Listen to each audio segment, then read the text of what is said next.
Dr. Ashley Parker's phone buzzed for the third time in 2 minutes, its vibrations rattling against her bedside table like an angry hornet.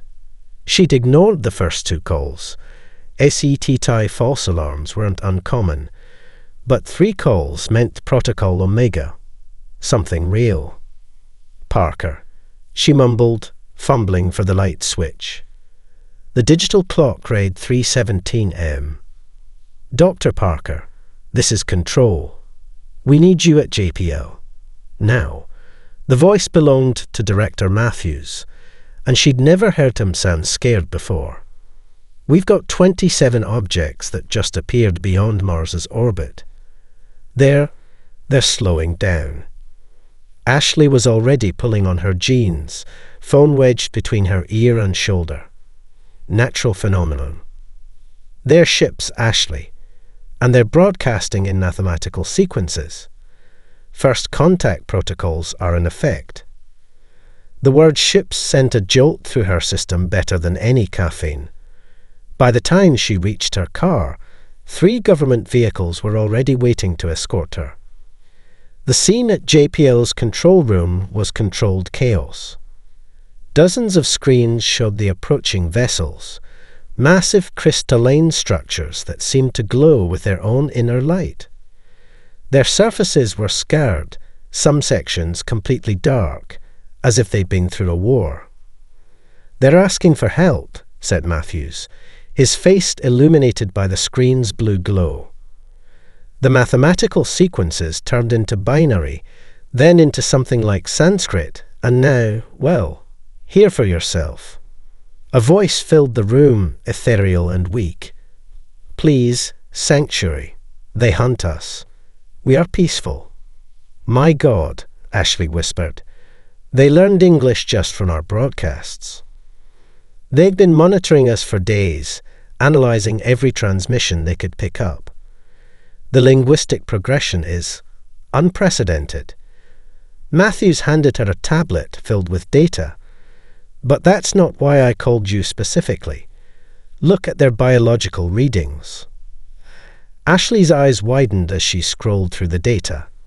These can't be right. Their cellular structure, it's almost crystalline. They're silicon-based, but with organic components I've never seen before. They're literally living crystal. The ships were closer now, their damaged sections more visible. Something had melted through their hulls, leaving wounds that seemed to weep light. "Dr. Parker, they're asking to land. The President is on the line. We need your assessment. Are they a threat?" Ashley studied the readings, her mind racing. They're dying, she realized. These ships. They're not just vessels. They're extensions of the beings inside. And they're in pain. She looked up at Matthews. Whatever did this to them? They fled from something worse than death. The next few hours were a blur of decisions, preparations, and increasingly desperate messages from the approaching fleet.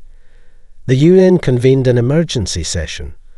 Military forces worldwide went on high alert, and at dawn, under heavy security, a single crystalline shuttle was given permission to land at Edwards Air Force Base. Ashley stood at the front of the welcoming committee, her heart pounding as the shuttle touched down. It seemed to sing as it landed, a haunting melody that made her eyes water. The being that emerged moved like light through water. Its translucent form caught the morning sun, sending rainbow refractions across the tarmac.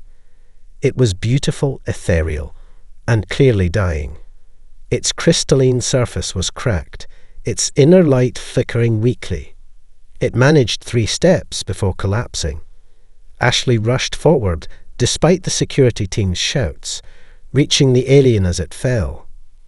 "Please," it whispered, its voice like wind through crystal chimes. "We have searched so long.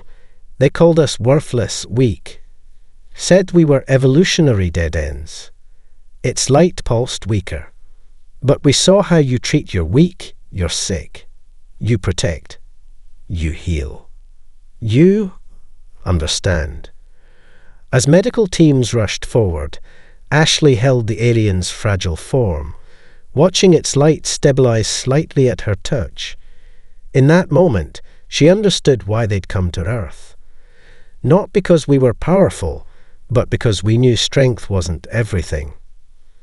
The dawn of a new era broke over Edwards Air Force Base, painted in crystalline refractions, and the light of hope. Colonel Jake Martinez had seen enough combat to trust his gut.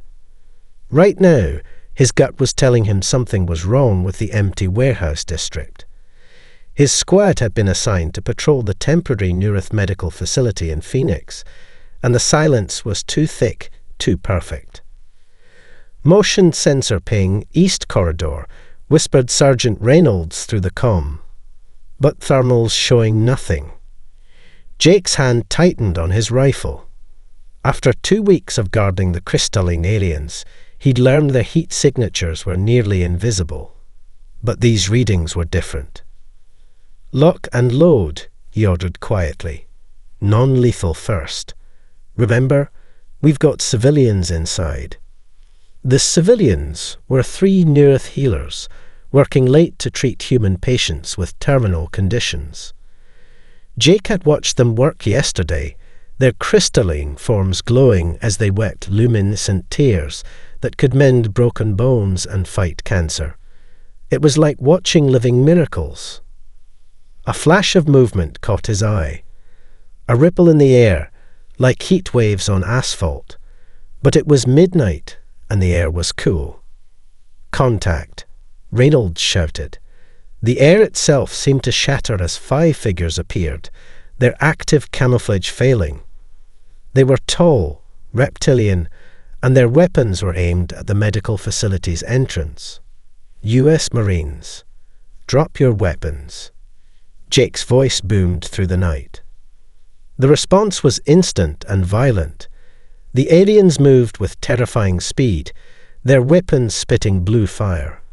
Jake's squad scattered, returning fire with practiced precision. But these weren't Earth weapons they were facing. The mercenaries' armor absorbed standard rounds like they were spitballs. "Switch to EMPs." Jake ordered, diving behind a concrete barrier. The specialized rounds had been developed after studying the Neurith's tech data. The first blast caught a mercenary square in the chest, shorting out his armor systems. He went down hard.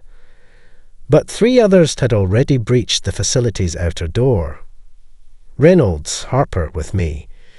Jake charged forward, knowing every second counted. They found the first mercenary standing over a fallen Neurith healer, weapon raised. Jake's tackle caught the alien mid-shot. They crashed through a partition, trading blows in close combat. The mercenary was stronger, but Jake hadn't survived 3 tours by being weak. He locked the alien in a chokehold, enhanced strength or not. The sound of breaking crystal drew his attention. Through the doorway, he saw one of the Neurith trying to shield a human cancer patient from the other mercenaries. The crystalline alien's form was cracked, leaking luminescent fluid, but it stood its ground. "Please," the Neurith's musical voice carried clearly. "We can help you too. Whatever they're paying you, your lives are worth more." The mercenaries hesitated, just long enough for Reynolds and Harper to get clean EMP shots. As they went down, Jake secured his own prisoner. What happened next changed everything. The injured Neurith moved to the fallen mercenaries, their luminescent tears falling onto the aliens' wounds from the hard landing. Jake watched in disbelief as the healing light spread across their bodies. "Why?" croaked the mercenary Jake had fought, watching his companions being healed. "You know we came to kill you." The Neurith healer turned, its crystalline form reflecting the emergency lights like a prism. "Because healing is not a choice for us. It is what we are. Your pain calls to us, whether you are friend or foe."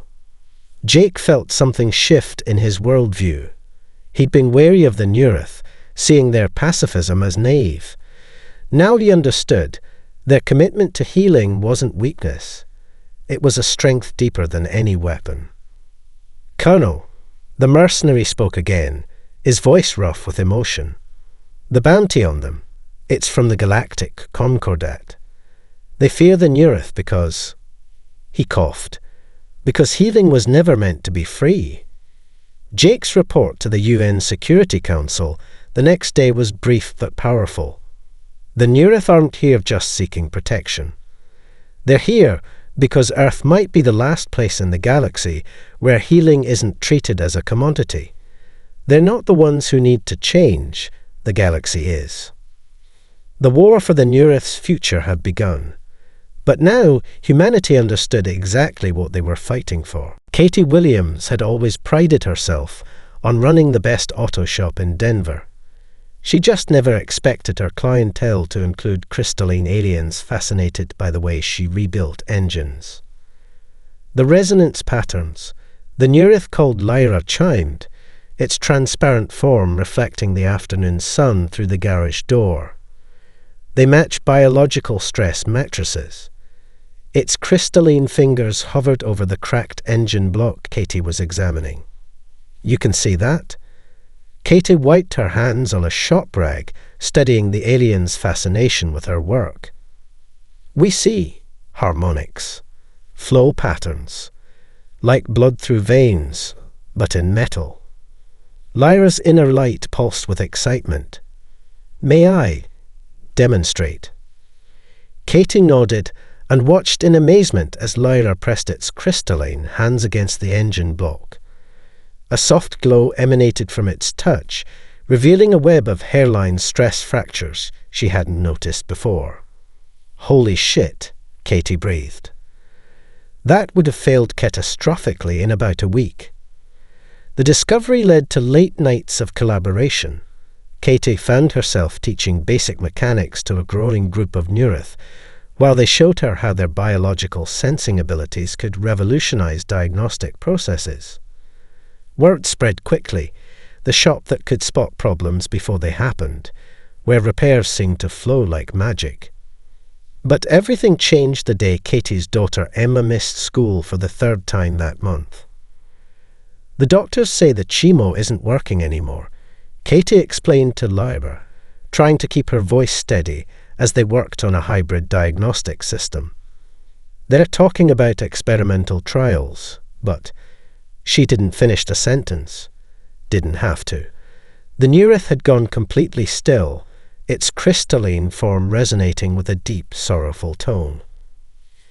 "Your child's harmonics are disrupted," Lyra asked softly. "Like cancer." Katie nodded, not trusting herself to speak. We could help, if you would permit it." The next day, 5 Neurith healers gathered around Emma's hospital bed. Katie watched, heart in her throat, as they linked hands, their forms beginning to glow with an inner light that filled the room with rainbow refractions. Dr. Harrison, Emma's oncologist, monitored the readings with increasing disbelief. The cancer cells, they're not just dying, they're being reprogrammed. The Neurith aren't destroying them, they're teaching them how to be healthy again. Emma's recovery made headlines. "Miracle at Denver General" sparked a flood of desperate patients and renewed controversy about the Neurith's presence on Earth. But it was what happened in Katie's shop the following week that would change everything. "The principles are the same," Emma said, sketching on a tablet as Neurith and human engineers gathered around. At 13, she'd spent enough time in her mom's shop to understand mechanics, and enough time with the Neurith to see what they saw. If we can use their biological sensing abilities to detect mechanical stress, why can't we use mechanical principles to enhance their healing? The result was the first true hybrid of human and Neurith technology, a diagnostic scanner that combined mechanical resonance with biological sensitivity. When they tested it on a failing transmission, the device didn't just identify the problem. It suggested a solution that would make the whole system work better than new. It's like Katie struggled to explain to the hastily assembled panel of scientists and military officials, like we're teaching machines to heal themselves, using principles the Neurith use in biological healing. And this is just the beginning, Emma added, her formerly pale cheeks now flushed with health and excitement. The Neurith can see patterns we never knew existed. We can build things that don't just work, but grow and adapt. As Katie watched her daughter explain complex engineering concepts to wide-eyed officials, she realized why the Neurith had been cast out by their galactic neighbors. They didn't just heal bodies, they could heal and improve anything they touched. In a galaxy built on planned obsolescence and controlled scarcity, that made them revolutionary. The Neurith weren't just refugees anymore. In Katie's workshop, surrounded by tools and hope, they had become partners in something unprecedented. A future where healing and improvement weren't commodities, but birthrights. And it all started with a broken engine and a child's cancer. Dr. Tom Bradley stared at his laboratory monitor in disbelief, then back at the message from the Galactic Concordat. The ultimatum was clear. Remove the Neurith within 48 hours, or Earth would face total economic isolation. They're scared, said Celeste, his Neurith research partner, her crystalline form dimming with concern. The data we discovered today is world-changing, Tom finished, looking at their results again. They'd been studying why Neurith healing worked so effectively across species when they'd stumbled upon something massive. No wonder they want you gone. This isn't just about healing anymore, is it? The lab door hissed open as Dr. Ashley Parker rushed in, her face grim. Tom, tell me you've got something. The UN Security Council is meeting in an hour, and we need leverage. Tom projected their findings onto the main screen. The Neurith don't just heal injuries or illness. Their ability to reset cells to their optimal state effectively stops aging itself. But here's the kicker. They can teach other species' cells to do the same thing. Ashley's eyes widened. Life extension. Not just extension. Celeste chimed in, her voice carrying an unusual edge. Restoration. What your people call aging is cellular degradation. We can show cells how to maintain themselves indefinitely. The Concordat's biggest profit center is their life extension treatments, Tom explained, pulling up market data. Trillions in credits, tightly controlled. But their treatments are temporary, requiring constant renewal. The Neurith's approach is permanent, and they've never charged a credit for healing. They'd rather hunt us to extinction than lose their profit margins. Celeste's normally musical voice cracked with static. My people have been healing others for millennia.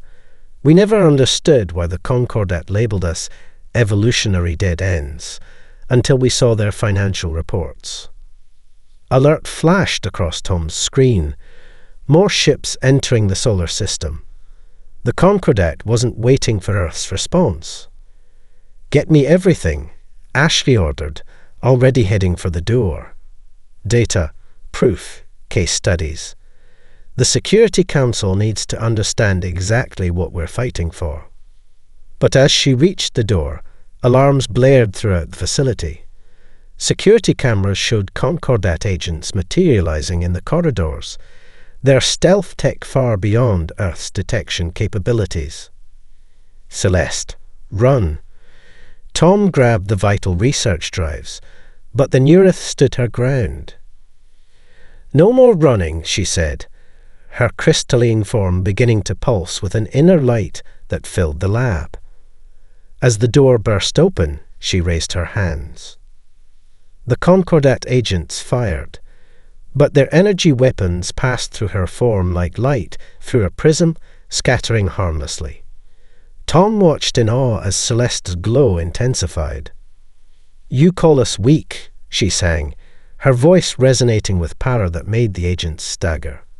But we chose peace. We chose healing. Even now, I can see the damage your life extension treatments have done to your bodies. Let me help you." "Step away from the data." The lead agent snarled, but his weapon hand trembled. Tom understood then. "Show them," he urged Celeste. "Show them what the Concordat's been hiding." Celeste's healing light washed over the agents.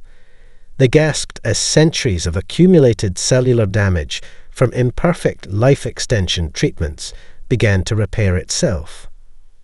"Your own leaders betrayed you," Tom said quietly, displaying the market data, "keeping you dependent on treatments when true healing was possible, keeping you fighting wars to protect profits that never reached you." The agents lowered their weapons, looking at their rejuvenated hands in shock.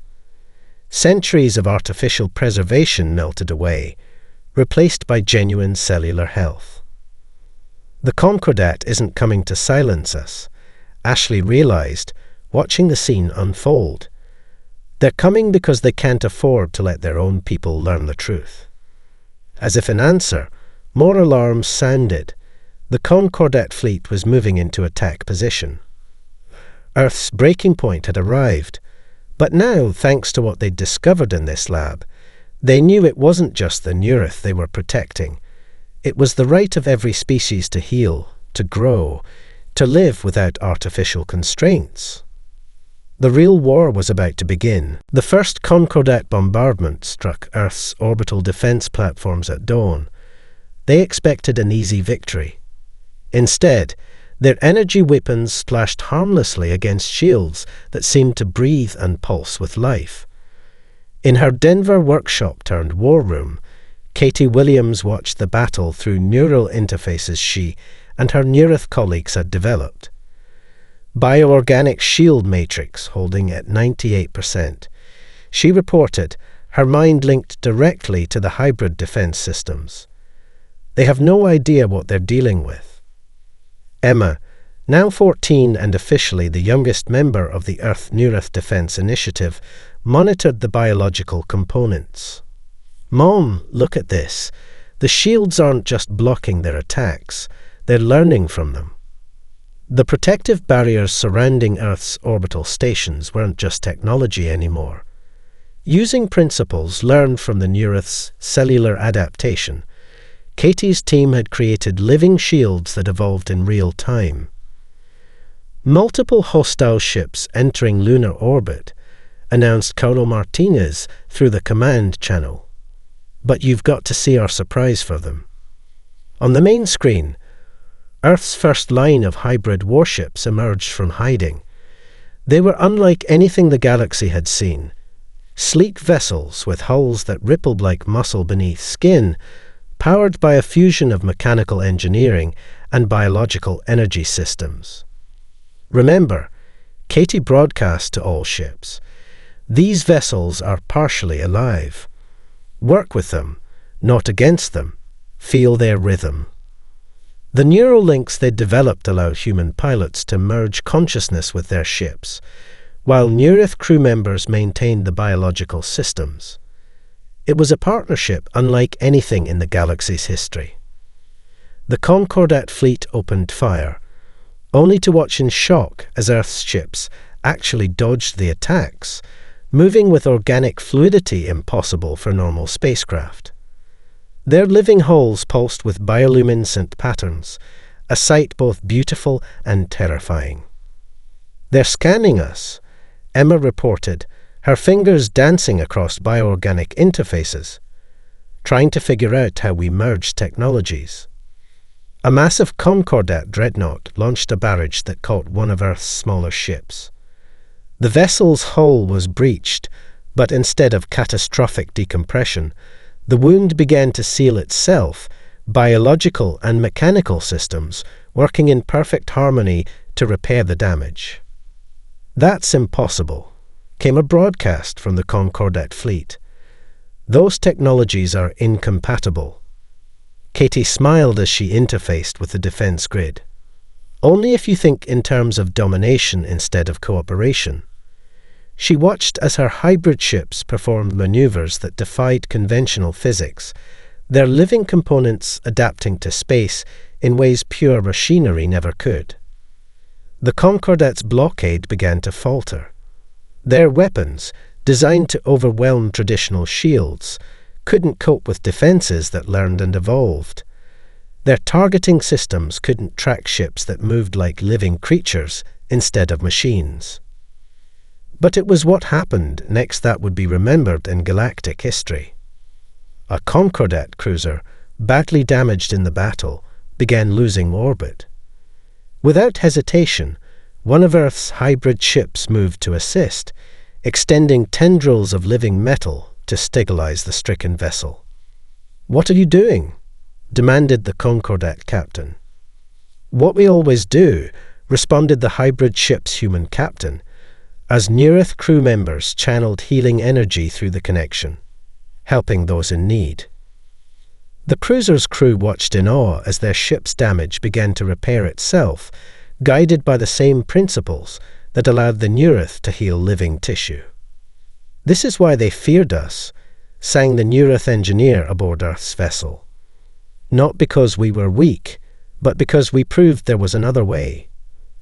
And now humanity has helped us show the galaxy what's possible when strength and healing work as one."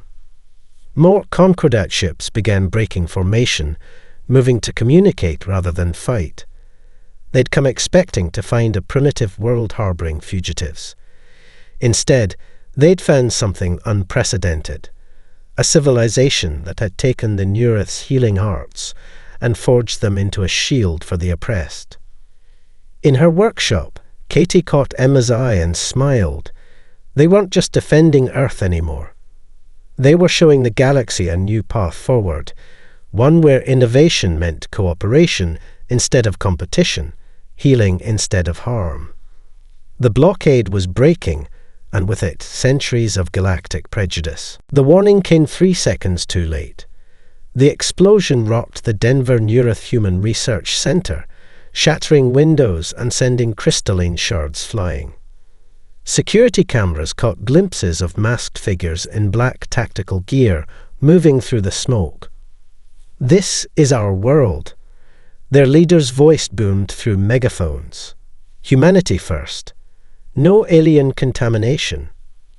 Carlo Martinez, visiting the facility for a routine inspection, felt his combat instincts kick in. These weren't Concordat agents. They were human extremists, which made them even more dangerous. They had nothing to lose. "Get the Neareth to the safe rooms," he ordered through his comm, drawing his sidearm. "Security team, defensive positions.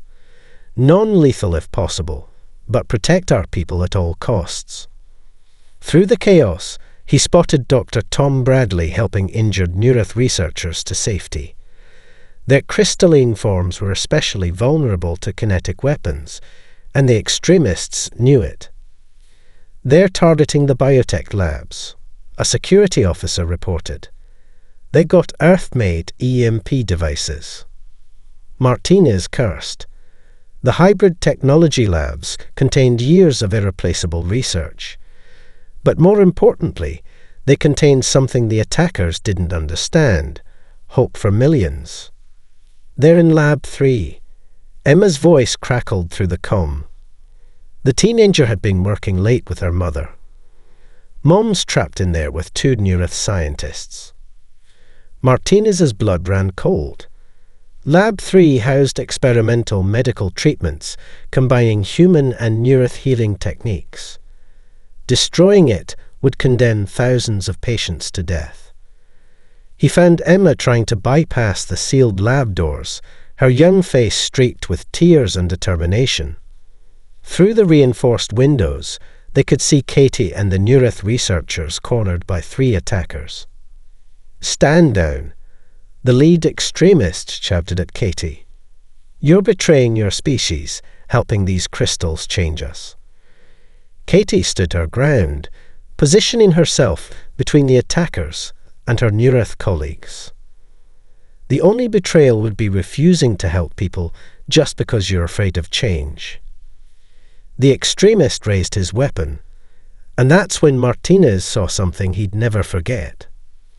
The two Neurith moved in perfect synchronization, their crystalline forms beginning to pulse with familiar healing might.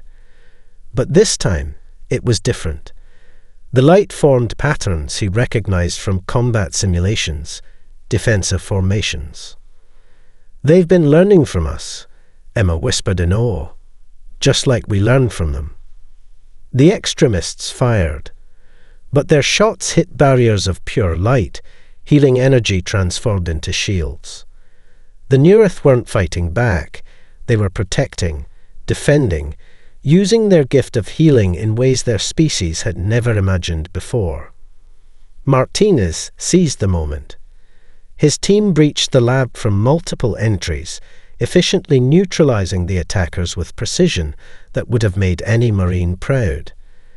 But it was what happened next that truly demonstrated how much humans and Neurith had changed each other.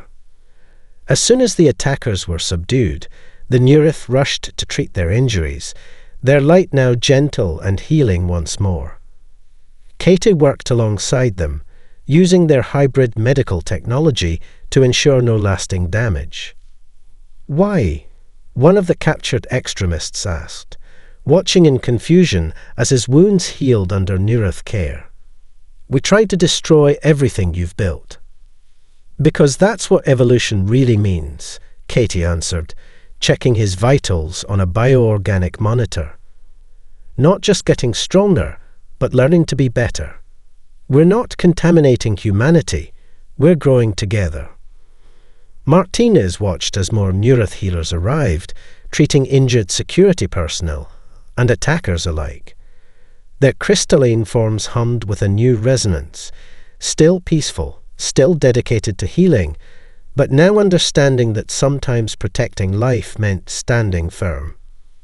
Later, reviewing security footage, Martinez realized something profound. The Neurith hadn't needed human protection because they were weak. They'd needed it because they'd never had to imagine using their abilities for defense. Now, taught by human examples of protecting others, they'd evolved without losing their essential nature. "It's ironic," Emma commented, helping catalogue damaged equipment. Those attackers were so afraid of alien influence changing humanity. They never realized humanity was changing the aliens too, teaching them that healing sometimes means having the strength to stand your ground. The integration of their species wasn't contamination. It was evolution in its purest form, learning from each other, growing together, becoming more than either could be alone. Dr. Tom Bradley stood before the emergency session of the Galactic Council, his hologram projected into their grand chamber. Beside him, Celeste's crystalline form sparkled with determination. On the massive screens behind them, footage played from across the galaxy. Countless worlds where the free distribution of Neurith human healing technology had sparked a revolution. 3 months ago, you called Earth primitive for sheltering the Neurith, Tom addressed the assembled representatives. Today, we're here to show you what happens when you choose cooperation over control. The footage shifted to a mining colony in the Centaur sector. Miners, bent and broken from generations of dangerous work, stood straight and healthy. The Concordat's expensive, temporary treatments replaced by permanent healing taught by Earth's hybrid medical teams. "Your profit margins are not worth more than lives," Celeste's voice rang through the chamber. "We offered our healing freely for millennia. Humanity showed us how to defend that right." A Concordat representative rose, his augmented form trembling with barely controlled rage. "You're destroying an economic system that has maintained galactic stability for centuries." "No," came Katie Williams' voice as her hologram joined them. She'd been coordinating the technical revolution from Earth's new biotech headquarters. "We're replacing artificial scarcity with genuine abundance." The chamber erupted in chaos as more footage played. Ships powered by living metal, breaking through corporate blockades, carrying healing technology to impoverished worlds. The Neurith's gift, combined with human innovation and determination, was unstoppable. The Concordats fleet is mobilizing. Emma's young voice came through their secure channel. But they're facing mutiny. Their own crews have seen the truth. Tom smiled. The truth was their most powerful weapon. The Neurith had never hidden their abilities. The galaxy had simply been convinced their way of life was a threat to progress. Your choice is simple. Tom addressed the council. Continue fighting a war you've already lost, or join us in building something better. Celeste raised her crystalline hands, and a chamber's air shimmered. Every being present felt the gentle touch of Neurith healing energy, enhanced by human technology. Centuries of accumulated damage from imperfect life extension treatments began to fade. "This is what you feared?" she asked softly. "This feeling of wholeness?" The effect rippled through the council. Even the most hardened corporate representatives couldn't deny the difference between true healing and the treatments they'd been selling. Suddenly, alarms blared. The Concordats' loyalist fleet had launched a desperate attack on Earth. But this time, they faced something unprecedented. On screens across the galaxy, humanity's hybrid ships emerged from hyperspace, their living hulls gleaming. But they weren't alone. Dozens of outcast species, inspired by Earth's example, joined them. Ships of all designs, modified with Neurith human technology, moved in perfect formation. Strength isn't about domination. Katie's voice carried across space as the fleet took defensive positions. It's about standing together. The Concordat fleet hesitated, facing not just Earth's defenses, but a coalition of all those their system had oppressed. Their own crews watched through neural interfaces as their leaders' lives crumbled. "Your own people are watching," Tom announced to the council. "They're seeing what's possible when healing isn't rationed, when technology serves life instead of profit." The revolution wasn't won with a battle, but with a wave of recognition. Across the galaxy, beings of all species began demanding access to the healing they'd been denied. The Concordats' economic stranglehold broke not through violence, but through the simple impossibility of stopping an idea whose time had come.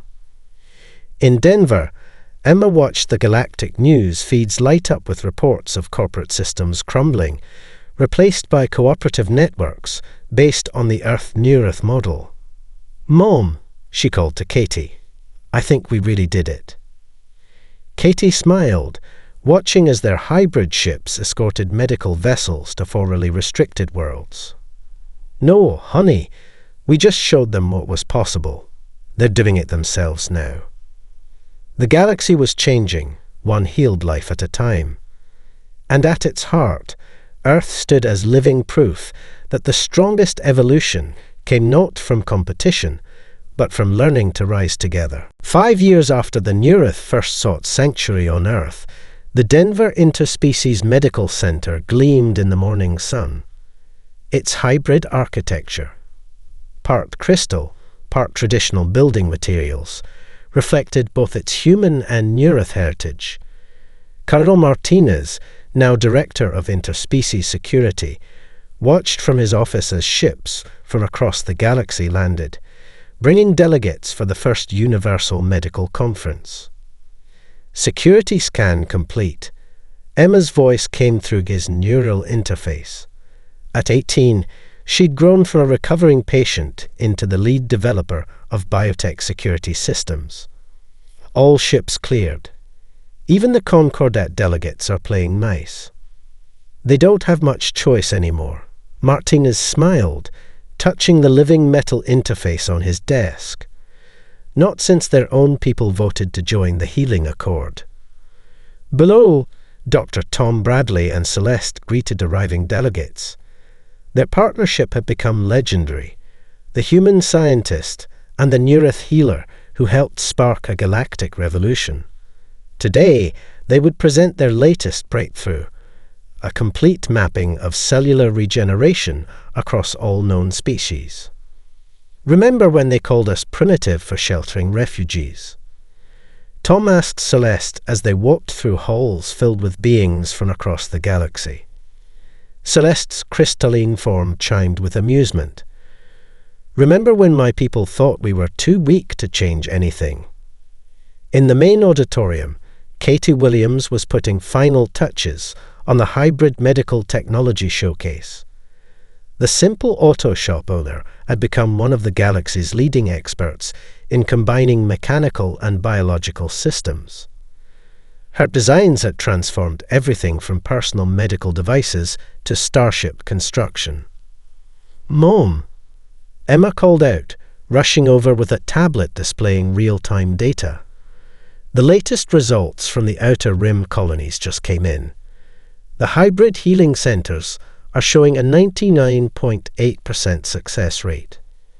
Katie smiled, remembering the desperate mother she'd been just 5 years ago, watching her daughter fight cancer.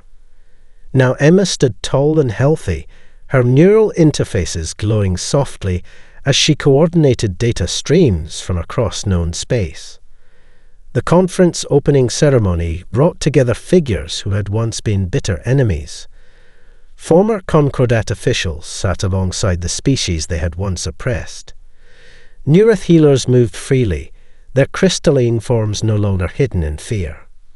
Dr. Ashley Parker, who had first welcomed the Neurith to Earth, took the stage. 5 years ago, we made a choice, she began. We chose to see strength in healing, power in cooperation, and hope in difference. Today, we're not just sharing medical knowledge, we're sharing proof that evolution favors those who lift each other up. As if to emphasize her point, a group of Neurith children played in the conference center's garden, their crystalline forms refracting sunlight alongside human kids and young ones from a dozen other species.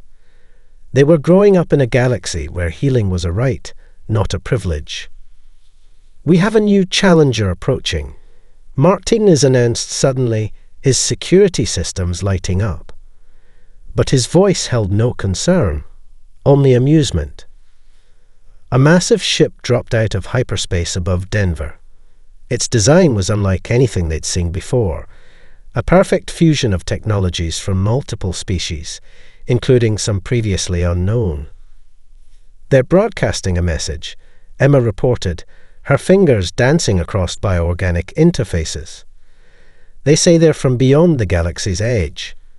They've been watching us, waiting to see if we choose a different path." "And?" Katie asked, though she suspected she knew the answer. Emma grinned. "They're asking if we'd be willing to teach them about healing too." As the new ship descended, Martinez looked around the conference center.